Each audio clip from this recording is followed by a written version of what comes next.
આજે હું અને તીરસિંહ ઘરેથી દૂર એટલે કે 1 કિલોમીટર દૂર આવ્યા, જ્યાં અમારું ખેતર હોય, આ અમારા ભાઈબંધનું ખેતર હોય, અમારા કાકા બાબાનું ખેતર હોય. જ્યાં અમે કેમ આવતા હોય તો ખાલી એમ હવે ઉનાળાની સિઝન ચાલે એટલે ઉનાળાની સિઝનમાં આપણને ટોપ લાગે ખરો, બરાબર ગરમી લાગે હા ખરી? લાગે છે, કેટલી બધી લાગે, બહુ બધી, એને કોઈ રોકી ના શકે, રોકી ના શકે ને કે કેટલી છે માપવાની ન શકાય.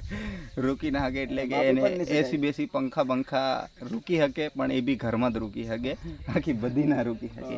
એટલે અમે તો હાવ ગામડામાં રહીએ એટલે ઝાડવા એટલા બધા રોપી નાખ્યા હોય ને આપણે, તો કોઈક એવા ઝાડવા નીચે બેસી જઈએ ને જ્યાં આપણને શું મળે, ઠંડક ઠંડક મળે. સાઈડો મળે, ઠંડક કે વાતાવરણમાં એકદમ આનંદમાં રહી શકાય. અચ્છા, એટલે નીંદર પેલી શું કહેવાય, ઊંઘી શાંતિથી આવે ખરી? આ રાત્રે આપણે લગ્ન વગનમાં જાય તો શાંતિથી હું હોય ને તો દૂર જઈને શાંતિથી ઝાડ નીચે સુઈ જવાનું, એટલે આપણને એવું ઠંડક લાગે, એટલે કે એસી ચાલતી એવું લાગે આપણને, 30-35 પર ચાલતી એવું. 30-35 પર એસી ચાલતી એવું લાગે ને આ તો મોટા મોટા ઝાડવા, વોર્ડના ઝાડવા, જીતાડી બાડી આપણે આમાં પીતા હોય એમના ઝાડવા નીચે બેસી એટલે તો બહુ મજા આવે ને. બહુ મજા આવે, એકદમ આપણને ઘણી મજા આવે. મજા આવે એટલે કોઈને કહી ન શકે, પણ અમે કહી દઈએ કે આટલી મજા આવી રહી અમને. તીરસિંહ ને આ બધા ખાટલા એ આપણે ઘરે જ બનાવે?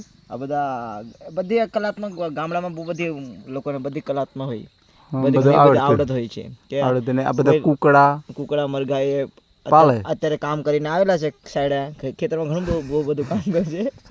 તમારે દાણા તમે નાખો ને ખેતરમાં તો બધા એકદમ લાઈનમાં ખૂબ રોપી દે, એટલે બધું કામ કરે. બધા શરી ભરી નાઈ ગયા કે નહીં કુકડા?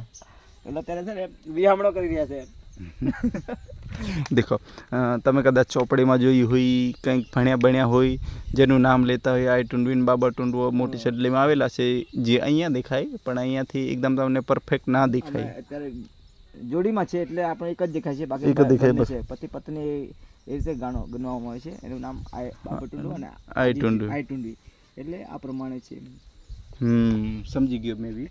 એટલે અહીંથી બધું આ વાતાવરણ છે ને ગામડામાં રહીને આ મજા આપણને મળે, જેને જોઈએ એને આવવું પડે. અને ક્યારેક તમે અમારા ગામડામાં તો અમારી વસ્તુ મતલબ ખાવાની શું વસ્તુ છે, મતલબ શું ખાઈએ છીએ, રહેણી કહેણી, ખાવા પીવાનું, આ બધું તમારે આવવું પડે ખાવા માટે, પીવા માટે અને જોવા માટે. એમાં કંઈ ચાર્જ ને અમે લેતા નહીં, તમને કોઈ મિત્ર તરીકે સેવા કરીશું, અમે સેવા કરીશું. એટલે તમે ક્યારેક આવજો અને આ નાનકડો અમથો અમે બ્લોગ વિડીયો બનાવીને મોકલીએ તમને, કારણ કે આ ભવિષ્યમાં ક્યારેક નાના મોટા ભૂલકા થાય ત્યારે આ બધું તમે જોયેલું હોય, જાણેલું હોય તો તમને ખબર પડે પ્રકૃતિની અંદર કેવી રીતે માણસ કુદરતી રીતે ગામડામાં જીવે છે જીવન, એ આ બધું આ પ્રમાણે છે અમારે ખબર પડે. બાકી તો અમે કહીએ કે જય હિન્દ, જય ભારત, જય જોહાર, જય આદિવાસી એવું કહી દઈએ ને આપણે. હા, તો ભાઈ જય આદિવાસી, જય જોહાર.